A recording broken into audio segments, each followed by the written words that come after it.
We chose the movie As Good as It Gets. This movie follows Melvin Udall, who is an old author diagnosed with OCD who is very mean towards others and shuts himself inside his home, writing ironically about love. In the movie, his neighbor Simon gets injured and Melvin is forced to take care of Simon's dog Riddell. He hates it at first, but over time he eventually grows to love Riddell and begins to venture outside of his comfort zone. Throughout the movie, he grows close to the waitress named Carol, who is the only one who will serve him due to his attitude. He decides to help Carol out financially because her son is ill and she has medical bills she cannot pay, and they end up falling in love with each other. Melvin betters himself for Carol through taking medication for his OCD. This improves his life, and they end up together in the end. So Melvin's diagnosis is OCD, or obsessive compulsive disorder. A patient diagnosed with OCD experiences obsessions, which are recurring thoughts or actions that are completely against the patient's will, and then they have compulsions in response to their thoughts in order to try to appease them. There are 5 different categories that affect the culture of OCD according to the DSM. These are cultural identity, history, psychosocial stressors, physician-patient relationship, and religion. In the movie, really his biggest influence was the cultural identity.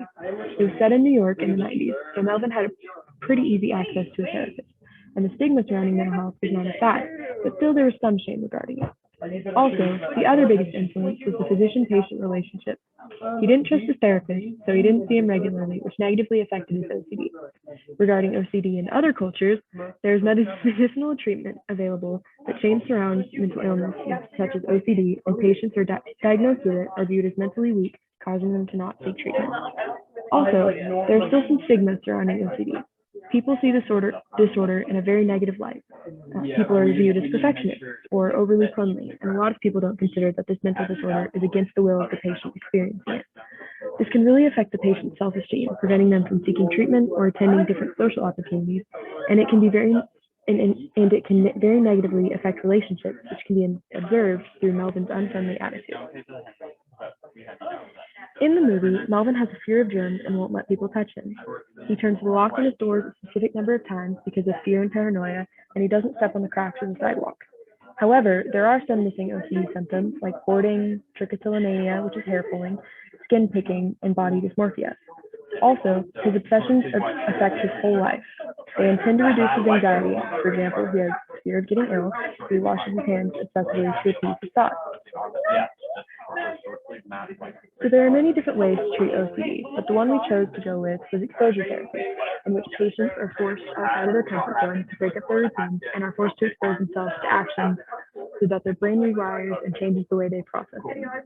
There are a few ethical concerns, like temporary distress. This therapy is insensitive and could breach patient confidentiality.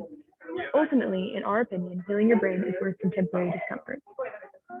Melvin had access to a therapist, but he didn't go to him enough because he wrote him off as ineffective and was very stubborn about treatment, which is an example of a cognitive barrier.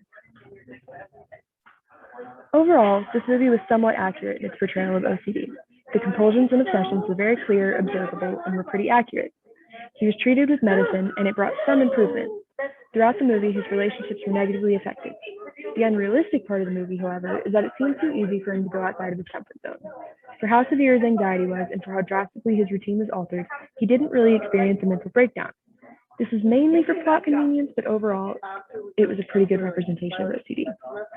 This movie's influence affected our own understanding of mental illness by witnessing a first-hand look at OCD, and it helps rethink judgments of others with mental illness because their actions may not be their own choice.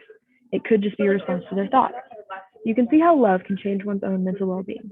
Also, you can see how important relationships and community are because Melvin's whole mental state changed due to his relationship. He wanted to change in order to become a better man for Carol.